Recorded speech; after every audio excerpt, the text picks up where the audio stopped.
নমস্কার, আমি মৌসুমি চলে এসেছি আর একটা নতুন ভিডিও নিয়ে। আজ সোমবার, আজকে নীলষষ্ঠীর পূজা।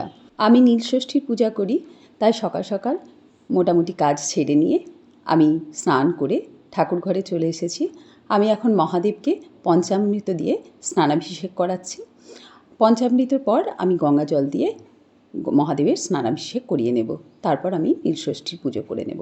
এই দিন আমরা মায়েরা সন্তানের মঙ্গলের জন্য নীলষষ্ঠীর পুজো করে থাকি।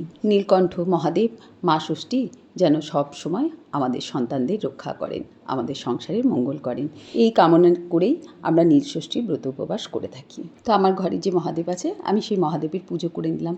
আমাদের কাঁদিতে কিন্তু বাবা রুদ্রদেবের কাছেও ভীষণ ধুমধাম।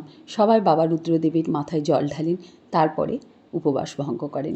আমার এবার যাওয়ার ভীষণ ইচ্ছে ছিল, কিন্তু যেতে পারলাম না, ঘরেই পুজো করলাম। তো পুজো তো শেষ হয়ে গেছে, এখন চলে এসেছি রান্নাঘরে।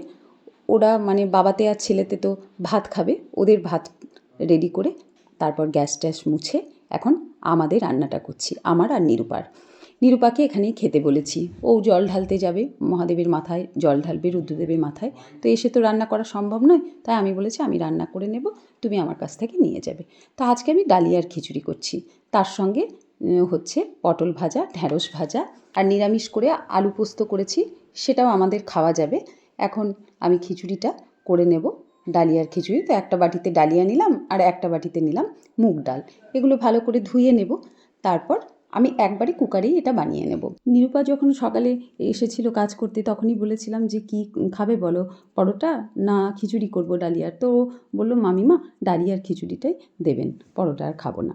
তো যাই হোক, ও বার তিথি এরকম ব্রত করলে আমি তো করি, সেই জন্য ওকে খাবারটা আমি দিয়ে দিই। ওকে বলি তোমার রান্নাটা আর করতে হবে না, তুমি বাচ্চাগুলোর করে নিও, আমি আমার সঙ্গে তোমারটা করে নেবো, দিয়ে তোমাকে দিয়ে দেবো।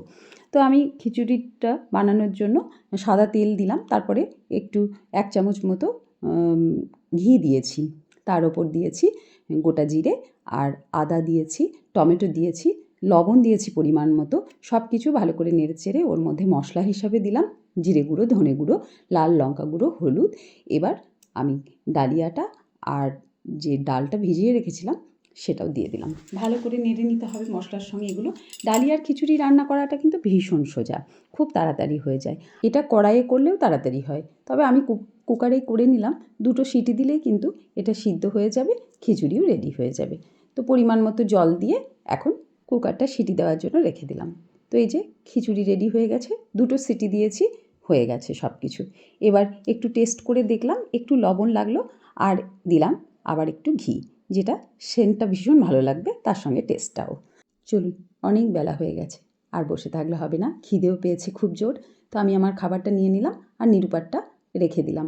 ও এসে তখন এখানে খেলে খাবে, না হলে বাড়ি নিয়ে যাবে। ও সাধারণত বাড়িটাই বেশি নিয়ে যায়। তো আমি সব কিছু একটু করে নিয়ে নিলাম, এবার খাওয়ার পালা। তো আজকের ভিডিওটা আমি এখানেই শেষ করছি।